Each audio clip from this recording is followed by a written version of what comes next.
3 days after the explosion of the Dominator, Earth was still counting the cost of victory. The debris from King Veltar's royal fleet formed a ring around the planet like a metal moon. Rescue ships worked around the clock, searching for survivors among the wreckage. President Lee Da-un stood before the cameras in the emergency bunker, addressing a world that had changed forever. Behind her, screens showed the damage. New York's skyline broken by falling debris, London's Thames filled with the hulks of crashed alien ships, and Tokyo's streets scarred by plasma burns. "My fellow humans," she began, her voice steady despite the exhaustion in her eyes. "Today we count our losses and celebrate our survival. We have paid a terrible price for our freedom." The numbers were staggering. 2 billion people had died in the 3-day battle. Entire cities had been evacuated or destroyed. But humanity had survived, and more importantly, they had won. "We faced an enemy that had conquered 17 worlds," President Lee continued. "They came here expecting to find another planet of slaves. Instead, they found warriors who would rather die than surrender." Around the world, people gathered in the ruins of their cities to watch her speech. Many wept for the friends and family they had lost. Others cheered for the victory they had helped achieve. All of them knew that life would never be the same. Admiral Kim Tae-ho, now promoted to Supreme Commander of Earth's defenses, worked in his new office aboard the rebuilt space station. The walls were lined with star charts showing not just Earth's solar system, but dozens of others where the Krillian Empire held power. "How many ships do we have left?" he asked his aide, Lieutenant Commander Park So-young. 47 vessels capable of deep space travel," she reported. "But we're building more every day using salvaged alien technology." Through his window, Kim Tae-ho could see the construction yards where Earth's new fleet was taking shape.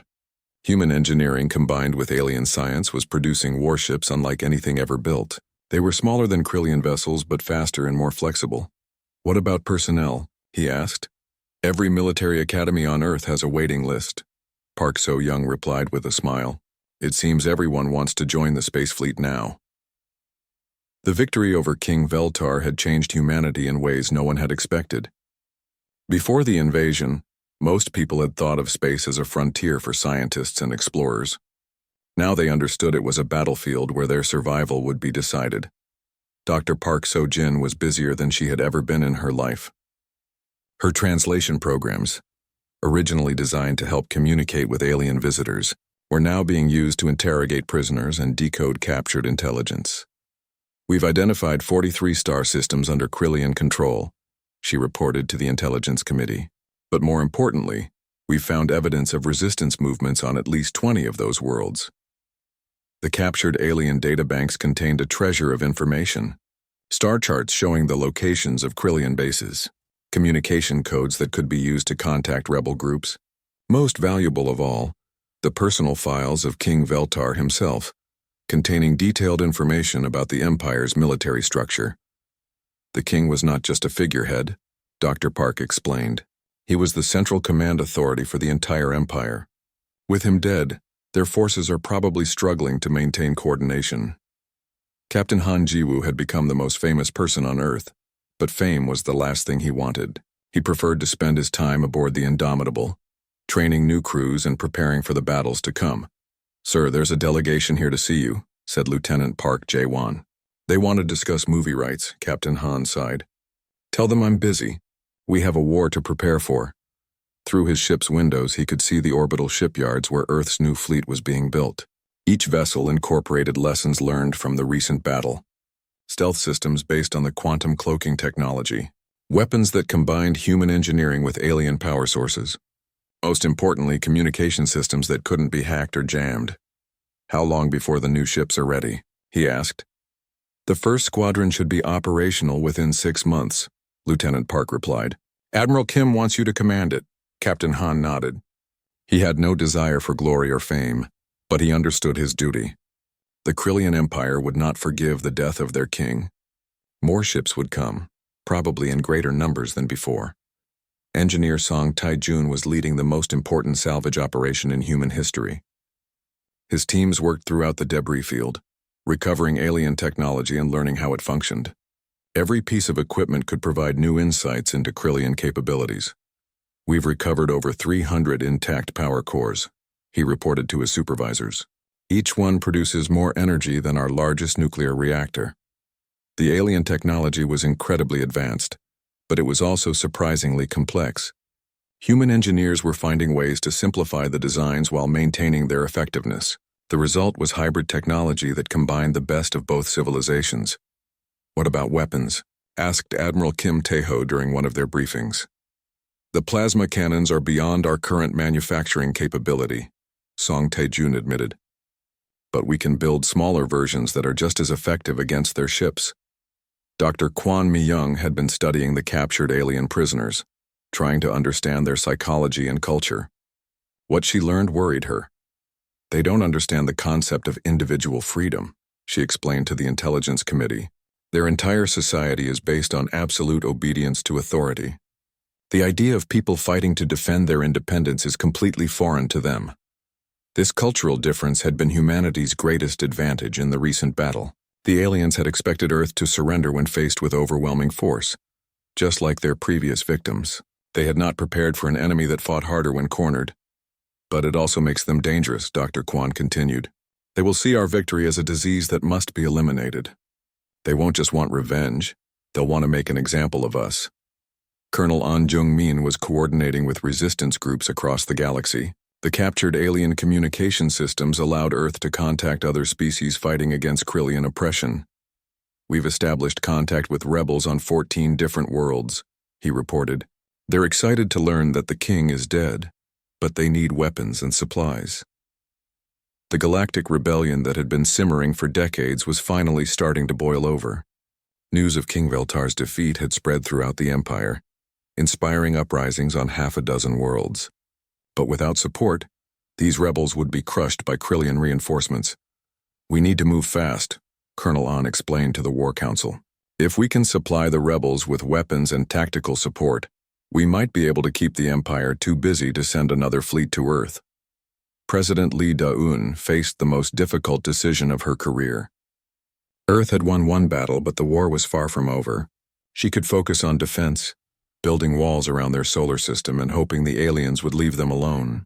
Or she could take the fight to the enemy, supporting rebellions throughout the galaxy. "The choice isn't really whether to get involved," she told her advisors. "We're already involved. The question is whether we fight on our terms or theirs." The debate raged for hours. Some argued that Earth should focus on rebuilding and defense. Others insisted that the best defense was to keep the enemy busy fighting rebels on their own worlds. In the end, the decision was made by the alien prisoners themselves. General Mordock, King Veltar's former second-in-command, was brought before the human leaders for interrogation. "You have won a single battle," he told them with contempt. "The Empire spans 1,000 worlds. We have ships beyond counting and warriors bred for war. You have delayed your destruction, nothing more." "Maybe," President Lee replied calmly, "but you said the same thing about this battle, and look how that turned out." General Mordock's expression grew thoughtful. "You really think you can defeat the entire Empire?" "I think we can help others defeat themselves," she answered. "Your king told us you had conquered 17 worlds, but he didn't mention how many are still fighting against you." The alien general said nothing, but his silence was answer enough. 6 months later, the first ships of Earth's new fleet launched from the orbital shipyards. They were sleek vessels that combined human ingenuity with alien technology, designed for speed and stealth rather than overwhelming firepower. Captain Han Ji-woo stood on the bridge of his new command ship, the Liberation. Through its windows he could see Earth growing, smaller as they departed for their first mission, delivering weapons and supplies to rebel forces in the Andromeda sector. "Course set for the Velkari system," reported navigator Kim Sun-ho. "Estimated travel time, 3 weeks." "Then let's not keep our new allies waiting," Captain Han replied. Behind them, Earth continued its transformation. The planet that had almost been conquered was becoming the center of a galactic rebellion. Human ships carried messages of hope to oppressed worlds throughout the galaxy. Human weapons gave rebels the tools they needed to fight back, and human tactics showed them how to turn weakness into strength. Captain Han Ji-woo stood in the docking bay of his ship, the Indomitable, preparing for what might be his final mission. His crew gathered around him, their faces showing worry and pride in equal measure. "Sir, this is madness," said Lieutenant Park Jae-won, King Veltar is twice your size and has been fighting for 200 years. Maybe, Captain Han replied as he checked his weapons. But I've been fighting for my home. That makes the difference. He selected a small team to accompany him. Demolitions expert Ko Jae-hyun, who could plant charges throughout the alien flagship, and medic Seo Hae-won, who might be able to keep them alive long enough to complete the mission. Remember, he told them, if I fall in combat with their king, your job is to destroy this ship from the inside. Don't let them escape to bring reinforcements. The shuttle bay of the alien flagship Dominator was enormous, big enough to hold a city block. As Captain Han's small craft landed, he saw hundreds of alien warriors lined up in formation. They were tall and powerful, with skin like green metal and eyes that glowed with inner fire. King Veltar waited at the center of the bay, wearing ceremonial armor that sparkled with energy fields. In his hands he held a weapon that looked like a sword made of pure lightning. So, the alien king said as Captain Han approached, the little human thinks he can challenge the ruler of 17 worlds. I don't think, Captain Han replied calmly. I know. The alien warriors formed a circle around the two fighters. This was an ancient tradition among the Krillians, older than their empire. Single combat between leaders to decide the fate of armies. King Veltar activated his energy sword and the air filled with the smell of ozone. I have killed champions from a dozen different species. You will be just another trophy. Captain Han drew his own weapon, a simple steel blade enhanced with human engineering. It looked pathetic compared to the alien king's energy sword, but he had trained with it for years. We'll see, he said. The battle began with King Veltar's attack. His energy sword moved faster than human eyes could follow, leaving trails of light in the air. Captain Han barely managed to dodge the first strike, feeling the heat from the blade singe his uniform. The alien king was stronger and faster, with reflexes enhanced by centuries of genetic engineering. His weapon could cut through steel like paper. By all logic, the human should have died within the first few seconds. But Captain Han had something the alien king didn't understand. He had grown up fighting bullies in school, survived wars on 3 different continents, and spent years learning from every defeat. He knew how to turn weakness into strength. As King Veltar swung his energy sword in a wide arc, Captain Han didn't try to block it. Instead, he dropped low and rolled between the alien's legs, coming up behind him. His steel blade found a gap in the king's armor, drawing first blood. King Veltar roared in pain and surprise. In 200 years, no one had managed to wound him in personal combat. He spun around, his energy sword crackling with increased power. Lucky strike, he snarled. Skill, Captain Han corrected. While the two leaders fought, Ko Jae-hyun and Seo Hae-won moved quietly through the ship's corridors. The alien crew was distracted by the combat in the shuttle bay, making their mission easier. The power core should be 3 levels down, Ko Jae-hyun whispered, consulting the blueprints they had captured from other alien ships. They moved like ghosts through the Dominator's passages, avoiding patrols and security cameras. The ship was enormous, more like a flying city than a vessel, but they had studied its design and they knew where to strike. Back in the shuttle bay, the fight continued. King Veltar's strength was incredible, but Captain Han's strategy was working. He stayed mobile, striking quickly and moving away before the alien could respond. The energy sword left scorched lines on the deck wherever it struck. Captain Han's steel blade seemed almost primitive in comparison, but it was sharp and the human knew how to use it. Stand still and fight like a warrior, King Veltar demanded as another of his attacks missed its target.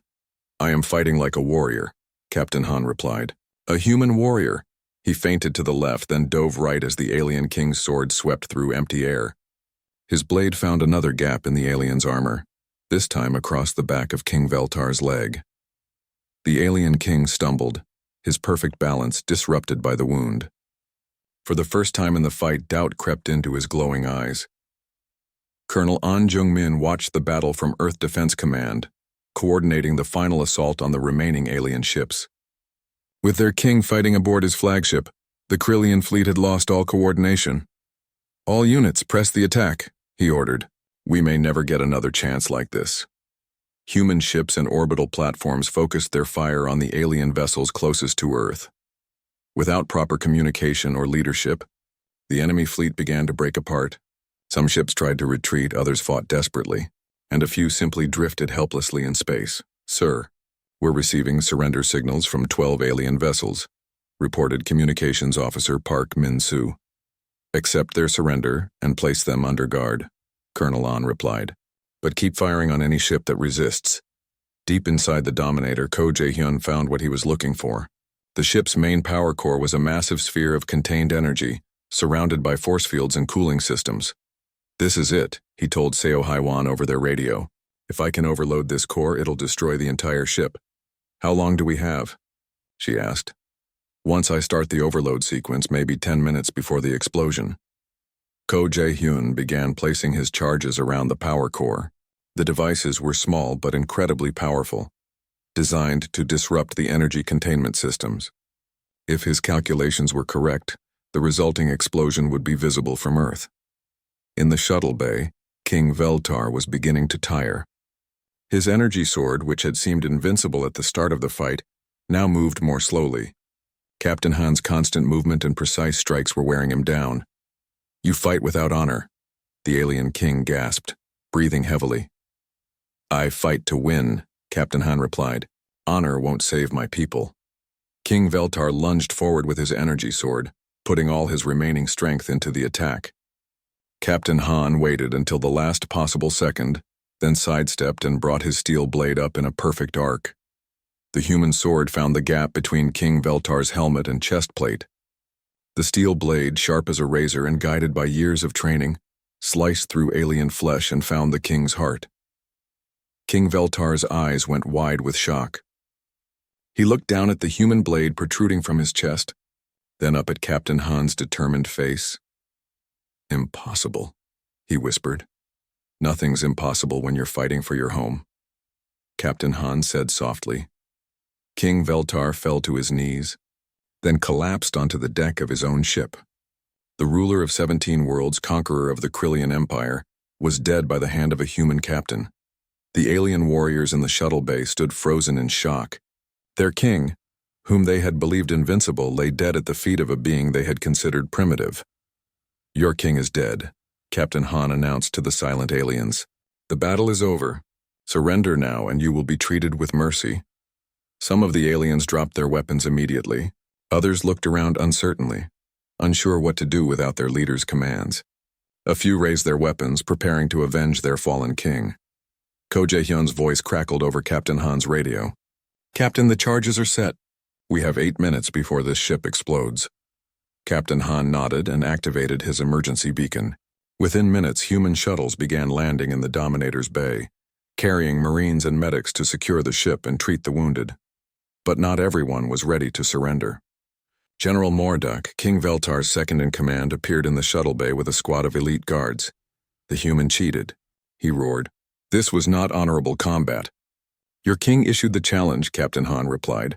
"I accepted it and won fairly." General Morduk raised his plasma rifle. "Then you can die with him." But before he could fire, medic Seo Haiwan appeared behind the alien general. Her medical training had taught her exactly where to strike, to disable an enemy quickly. General Morduk collapsed, unconscious but alive. 6 minutes to explosion, Ko Jae-hyun announced. Captain Han looked at the massive alien flagship around him. It contained enough technology to advance human civilization by centuries, but it also contained thousands of enemy soldiers, and there was no time to secure them all. "All human personnel, evacuate immediately," he ordered. "Alien crews have 5 minutes to abandon ship." The next few minutes were chaos as thousands of beings tried to escape the doomed vessel. Human shuttles carried away as many prisoners as they could, while alien escape pods fled in all directions. Captain Han was among the last to leave, making sure his team was safe. As his shuttle pulled away from the Dominator, he looked back at the massive ship that had been the pride of the Krillian Empire. The explosion, when it came, was spectacular. The ship's power core overloaded in a cascade of energy that lit up the entire solar system. The Dominator, which had carried King Veltar to 17 conquered worlds, became an expanding cloud of superheated gas and twisted metal. Admiral Shin Dong-wook had been studying the alien fleet for hours from his command ship, the Soul's Pride.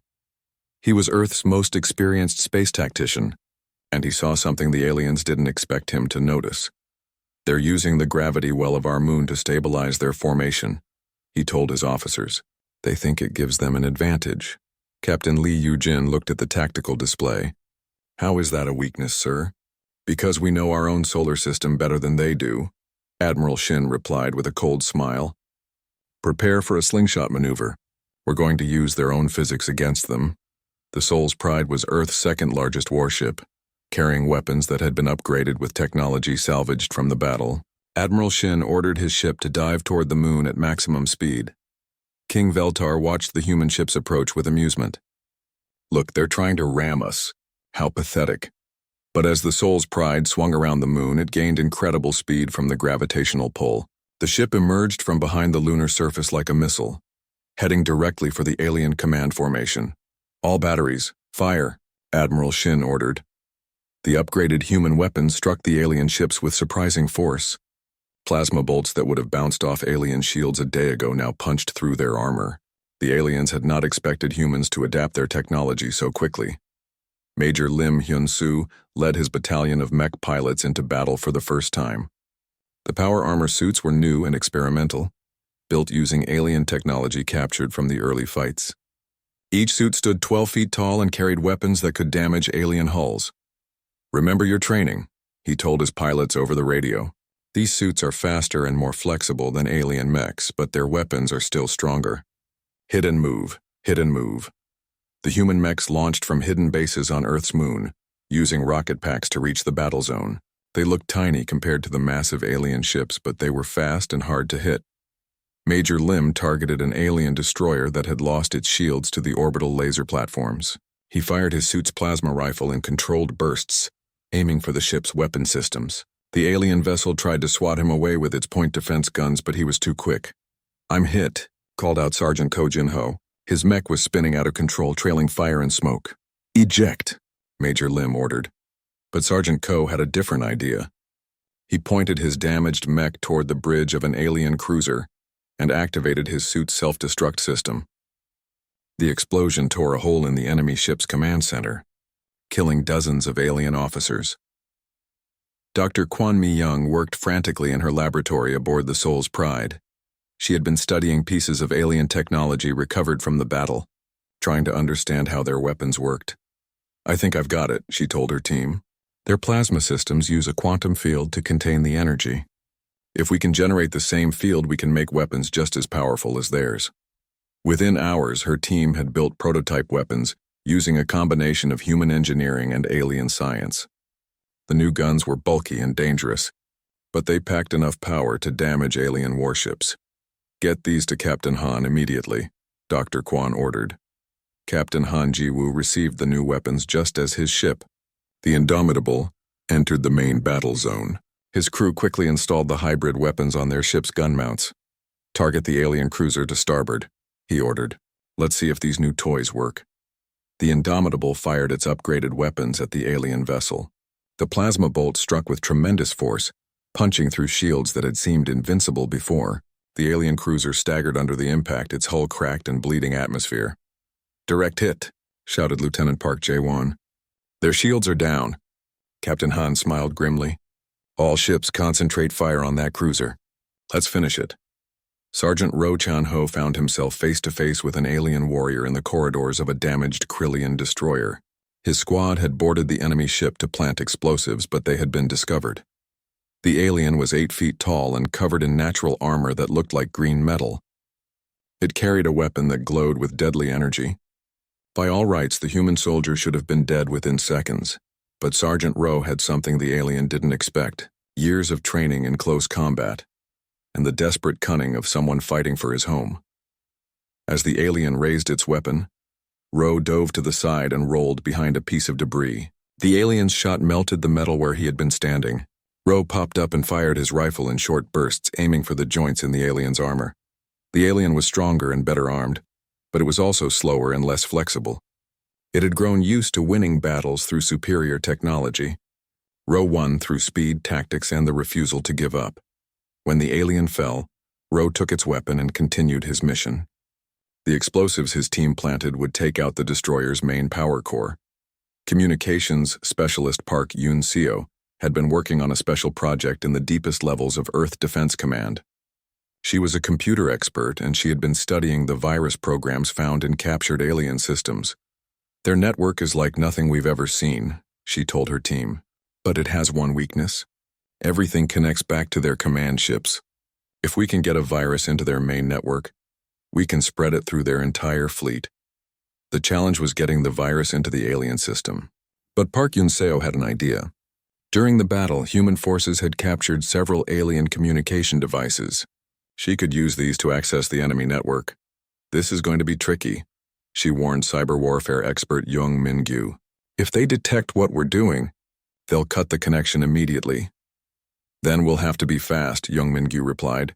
They connected the captured alien device to their most powerful computers and began the infiltration. The alien network was vast and complex, but Young Min-gyu was one of the best hackers on Earth. I'm in, he said after several tense minutes. Uploading the virus now. The computer virus spread through the alien fleet like wildfire. Ships that had been coordinating their attacks suddenly found themselves unable to communicate. Weapon systems crashed. Navigation computers gave false readings. King Veltar felt his flagship shake as systems began failing throughout the ship. Emergency lights flashed red, and the air filled with the sound of alarms. What's happening to my ship? He roared. Unknown malfunction in the computer systems, reported his technical officer. It's spreading to other vessels as well. Fix it. We're trying, Your Majesty, but the problem seems to be in the core programming. It will take hours to isolate and repair. Hours they didn't have. All around the alien fleet, ships were losing power, crashing into each other or firing at their own allies by mistake. The perfect coordination that had made the Krillian Empire invincible was falling apart. Colonel An Jung-min coordinated the final assault from Earth Defense Command. With the alien fleet in chaos, it was time to strike the killing blow. All orbital platforms fire at will, he ordered. All remaining ships, attack formation. All ground batteries, launch everything we have. The sky above Earth lit up like the 4th of July as thousands of missiles streaked toward the alien fleet. The orbital laser platforms fired continuously, carving through alien hulls like hot knives through butter. Human ships, outnumbered but no longer outgunned, pressed their attack with desperate fury. Engineer Song Tae-jun was aboard a salvage vessel, trying to capture intact alien ships before they could self-destruct. The technology they contained would be vital for defending Earth against future attacks. That destroyer looks like it's abandoned, he told his team. Let's board it and see what we can find. The alien destroyer was drifting helplessly, its crew evacuated or dead. Song Tae-jun's team moved carefully through the corridors, gathering everything they could find. Weapons, computers, star charts, communication devices, all of it would be useful. In the ship's databanks, they found something even more valuable. Information about the Krillian Empire, how many ships they had, where their bases were located, and most importantly, how many other species were fighting against them. We're not alone, Song Tae-jun said with wonder. There are dozens of other worlds fighting these aliens. King Veltar stood on his damaged command deck, watching his great fleet fall apart around him. Ships that had never known defeat were burning and dying. His inferior human enemies had turned his own technology against him. Your Majesty, General Mordak said quietly, we must consider retreat. We've lost over half the fleet. For a moment, King Veltar said nothing.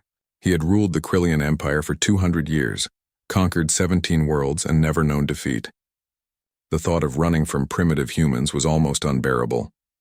But as he watched another group of his warships explode under human attack, he realized the truth. He was not fighting primitive humans anymore. Somehow, in the course of a single battle, these beings had learned to match his technology and exceed his tactics. Prepare the retreat signal, he said finally, his voice bitter with defeat.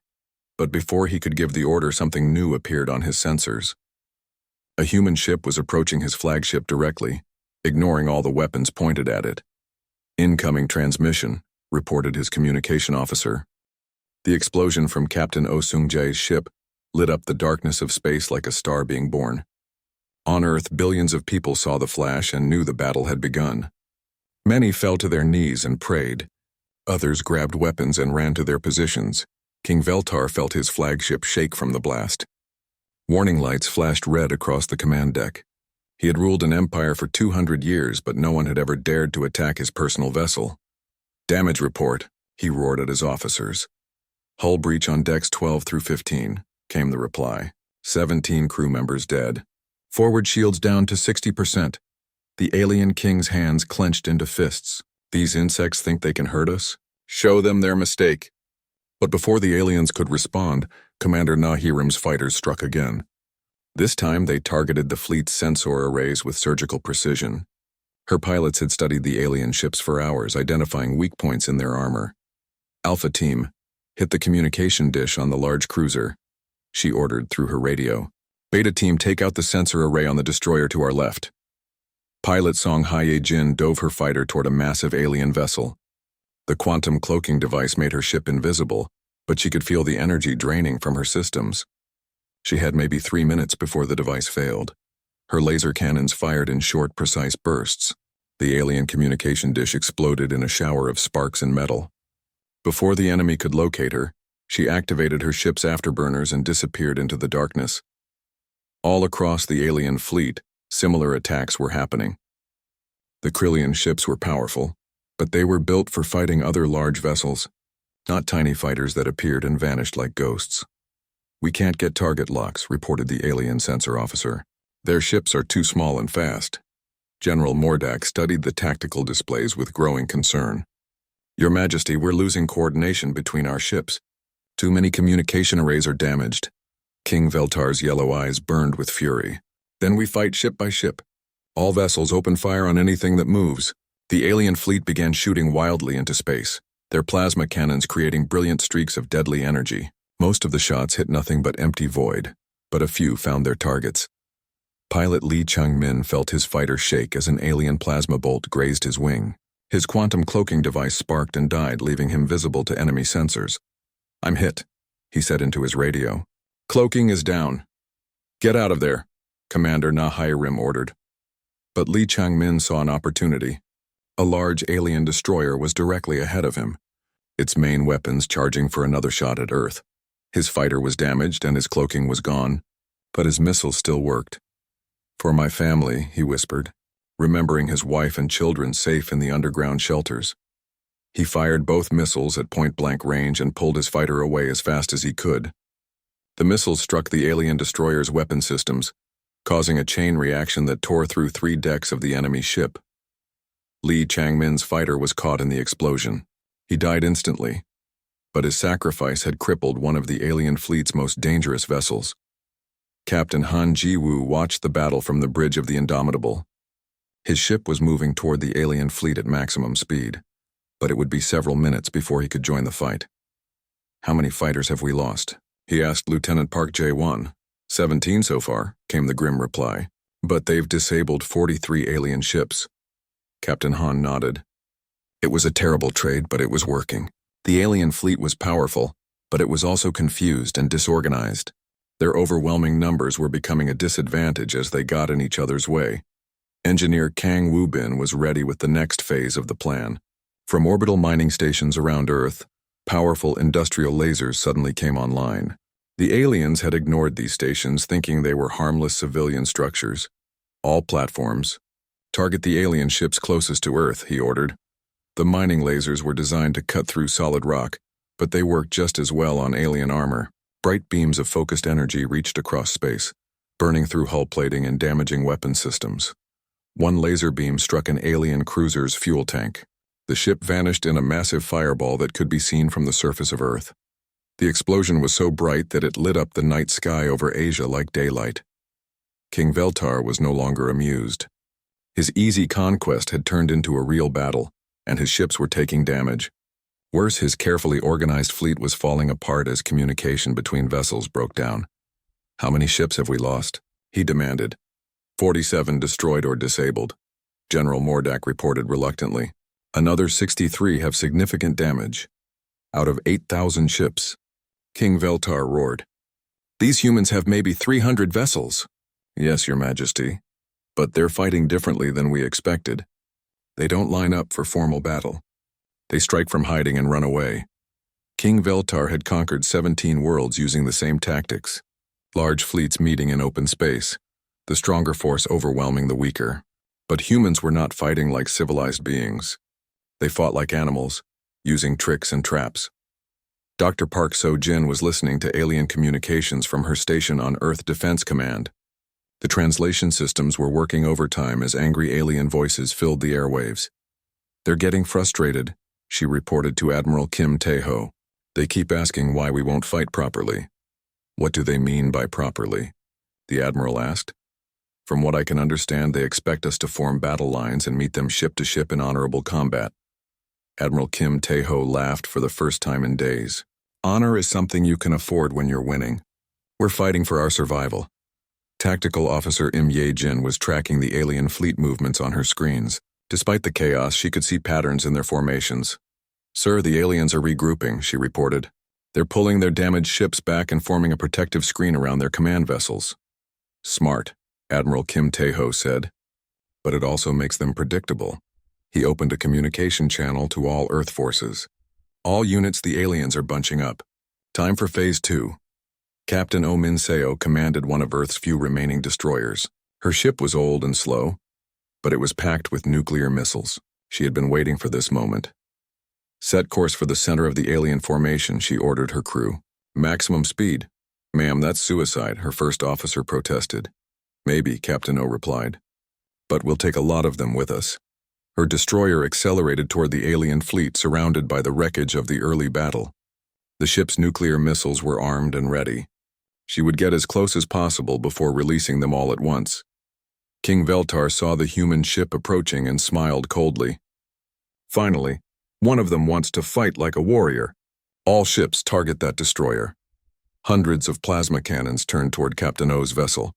The space around her ship filled with deadly energy beams. Her shields failed within seconds and her hull began to melt under the intense heat. But she was close enough now. "Fire all missiles," she ordered. 24 nuclear warheads launched from her dying ship, streaking toward the alien fleet like shooting stars. Captain Oh Min-seo died as her ship exploded, but her missiles continued their journey. The nuclear explosions tore through the alien formation like a hammer through glass. Ships that had seemed invincible moments before were torn apart by the incredible energy. The electromagnetic pulses from the explosions interfered with alien electronics, causing even more chaos. King Veltar felt his flagship shake again as the shock waves reached him. This time the damage was more serious. His ship's main engines went offline, leaving the Dominator drifting in space. "Engineering report," he shouted. "Main power is down," came the reply. "We're running on backup systems only." For the first time in 2 centuries, King Veltar felt something he had almost forgotten. Fear. These humans were supposed to be weak and primitive. Instead, they were fighting with a desperation and creativity that the Krillian Empire had never faced. "Your Majesty," General Mordak said quietly, "perhaps we should consider withdrawing and returning with a larger force." King Veltar's roar of rage could be heard throughout the ship. "Withdraw? From these insects? Never. I will burn this planet to ash before I retreat." But as he spoke, another wave of human attacks began. The ghost fighters returned, striking at damaged alien ships. The orbital laser platforms fired again, carving through alien hulls. And from Earth's surface, hidden missile batteries launched their deadly cargo toward the stars. The greatest battle in human history was far from over, but the impossible was happening. Humanity was not just surviving the attack of the mighty Krillian Empire. They were fighting back and they were winning. King Veltar looked at his tactical display and saw something that made his blood turn cold. For every human ship his fleet destroyed, they seemed to damage 3 of his vessels in return. At this rate, the humans would destroy his entire fleet before he could conquer their planet. The thought was so shocking that he almost couldn't believe it.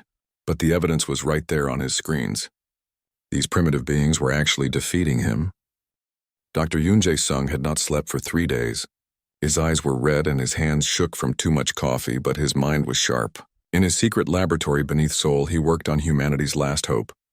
"Show me the data again," he said to his assistant, Dr. Kim Young-ho. The screens lit up with numbers and charts. Dr. Yoon studied them carefully.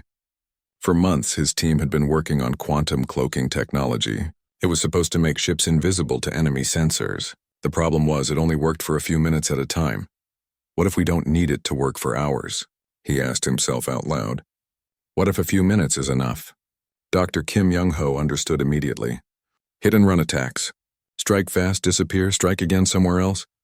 Exactly, Dr. Yoon said with his first smile in days. They expect us to fight like they do. Big fleets meeting in space for a grand battle. We're going to fight like ghosts. Meanwhile, on the other side of the world, Commander Narration was briefing her pilots. The hangar was filled with old fighter ships that looked like toys compared to the alien vessels overhead. But Narration had trained these pilots well. Listen carefully, she told them. In a few hours, you're going to receive new equipment. Devices that will make your ships invisible for short periods.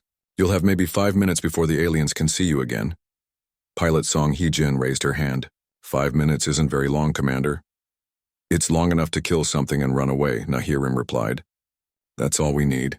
The pilots looked nervous but determined. They were all volunteers. They knew this was probably a one-way mission. Engineer Kang Woo-bin was having the busiest day of his life. All around Earth's orbit, mining stations and research platforms were being converted into weapons.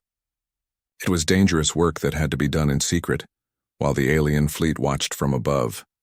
Careful with those laser assemblies, he told his team. One mistake and we'll blow ourselves up before the aliens get the chance. The mining lasers were powerful enough to cut through solid rock. With some modifications, they might be able to damage alien ships. The trick was hiding the work from the enemy sensors. Lieutenant Colonel Bae Soo-ho coordinated with resistance groups on every continent. If the aliens landed troops, these brave people would make their lives very difficult. They were farmers, teachers, workers, and students. They had never been soldiers, but they were willing to learn. Remember, he told them over secure channels, we're not trying to win battles. We're trying to make them pay for every inch of ground. In hidden bunkers and caves, humans stockpiled weapons and supplies. They studied maps and made plans. Children as young as 12 learned to use radios and carry messages. President Lee Da-yoon met with her advisors in the deep bunker. The alien fleet hung over Earth like a sword ready to fall, but she had authorized something that King Veltar would not expect. How long do we have? She asked Admiral Kim Tae-ho. Our satellites show the alien ships moving into attack formation, he replied. Maybe 6 hours before they start shooting. Then we begin Project Mirage now, she said. Admiral Kim Tae-ho activated a communication system so secret that only 12 people on Earth knew it existed. All around the planet, military commanders received the same two-word message. Ghost Protocol. Commander Narashin's fighters launched first. They rose from hidden bases on every continent, their quantum cloaking devices making them invisible to alien sensors.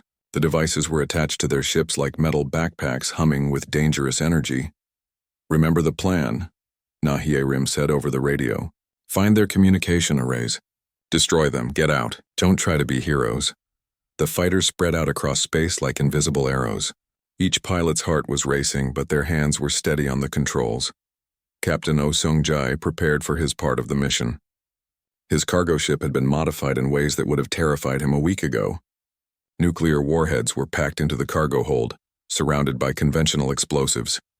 This is a one-way trip, he told his small crew. Anyone who wants to leave can do so now. No one will think less of you. None of his crew moved. They had all lost family members to natural disasters and wars. They understood that sometimes people had to sacrifice themselves so others could live. On the alien flagship Dominator, King Veltar was enjoying his victory before it even began. He stood on his command deck looking down at the blue planet below. Such a pretty world, he said to General Mordak. It will look even better when it belongs to us. The humans have gone quiet, General Mordak reported. No military transmissions for the past hour. They must be preparing to surrender, or preparing to die, King Veltar said with amusement. Either way, this will be over soon. He didn't notice the small sensor blips that appeared and disappeared around his fleet. The alien sensor operators dismissed them as space debris or system errors.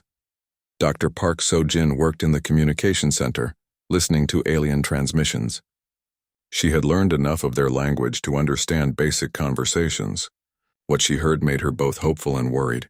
They're not taking us seriously, she reported to Admiral Kim Tae-ho. They think this will be easy. Good, the Admiral replied. Let them stay confident. Confident enemies make mistakes. Tactical Officer Yejin studied the alien fleet formations from her station on Earth Defense Command. She had been watching them for hours, noting their patterns and movements. Sir, I think I see something, she said. The alien ships move in very organized groups. Everything is controlled from their command vessels. Admiral Kim Tae-ho understood immediately. Cut off the head and the body dies. Exactly. But their command ships are in the center of the fleet, protected by hundreds of other vessels. Then we'll have to find another way to reach them. Engineer Song Tae-jun was making final adjustments to the orbital weapons platforms. The aliens thought they were looking at harmless research stations. They were wrong. The mining lasers are ready, he reported. We've also rigged the fuel storage tanks to explode on command. It won't destroy their big ships, but it might damage them. Every bit of damage helps, Admiral Kim Tae-ho replied. Captain Han Ji-woo stood on the bridge of the Indomitable, Earth's most advanced warship. It was still tiny compared to the alien vessels, but it was fast and well-armed. More importantly, it was crewed by people who refused to give up.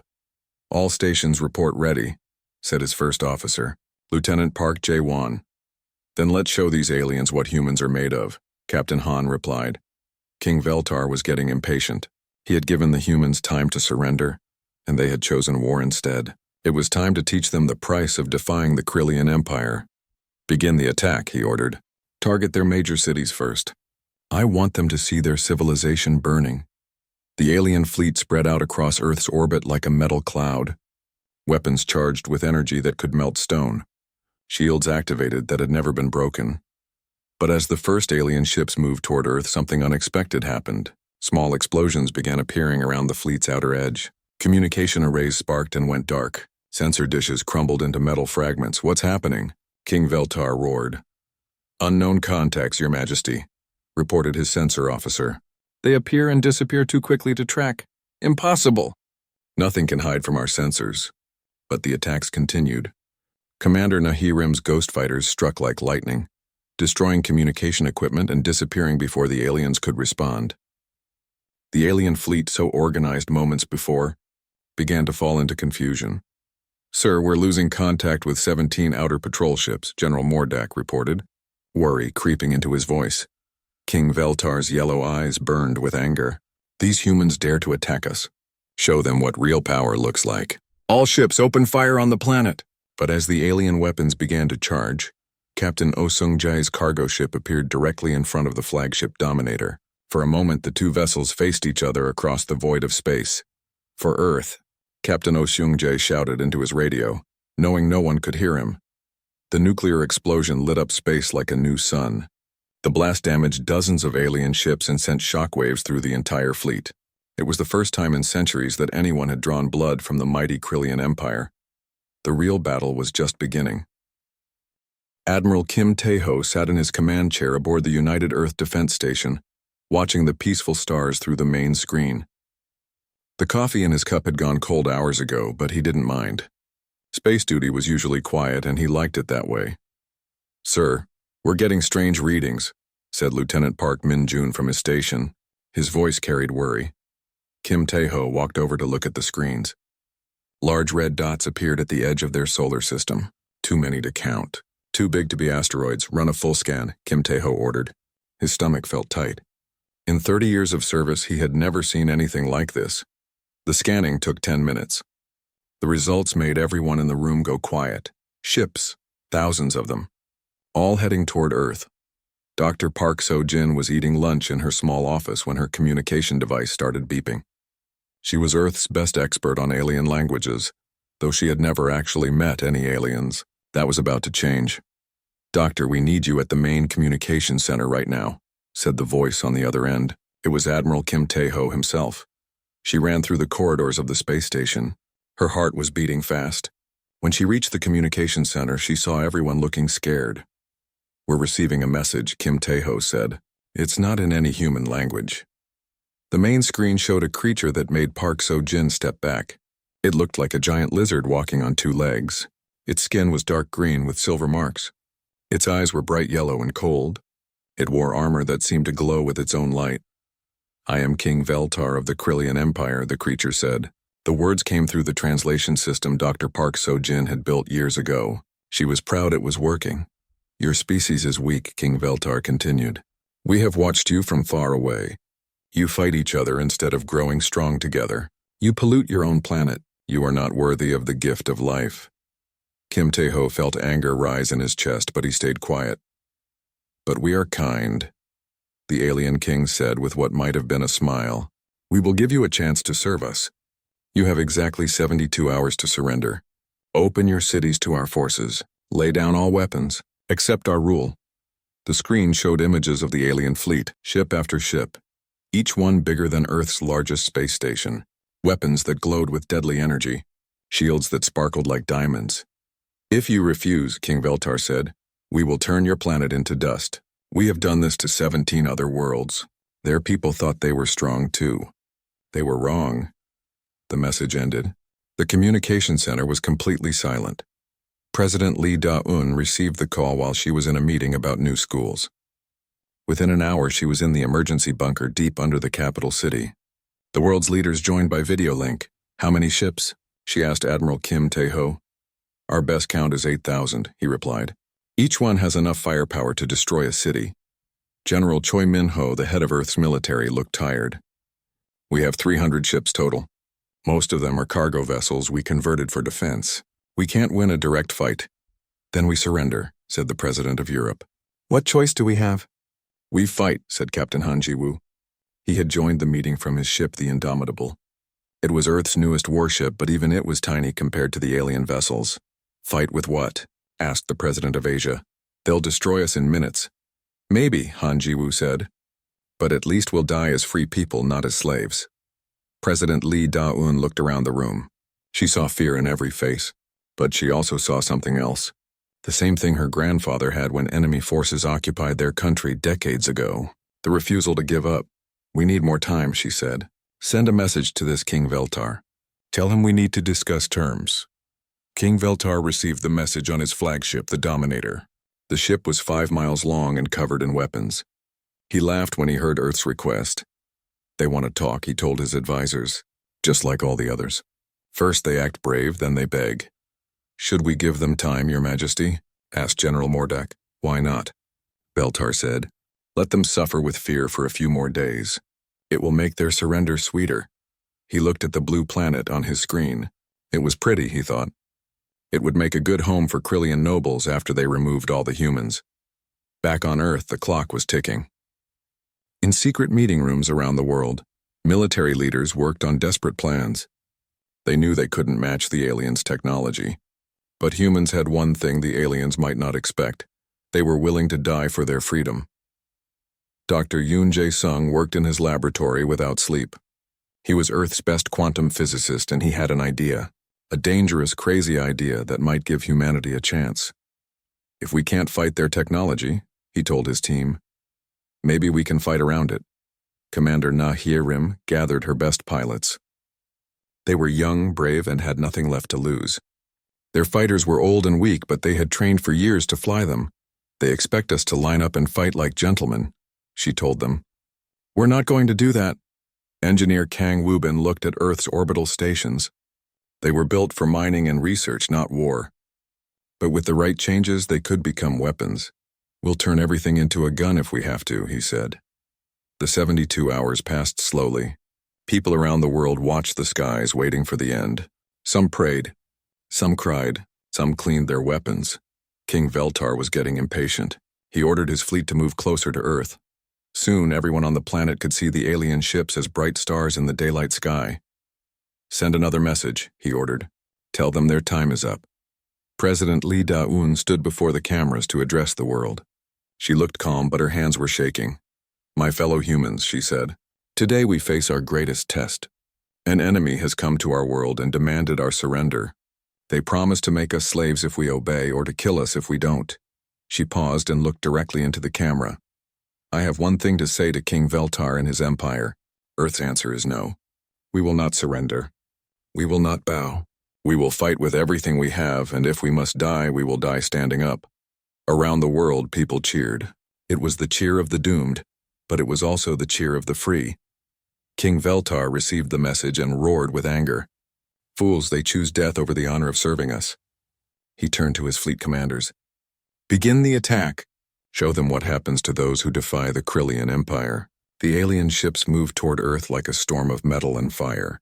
The greatest battle in human history was about to begin.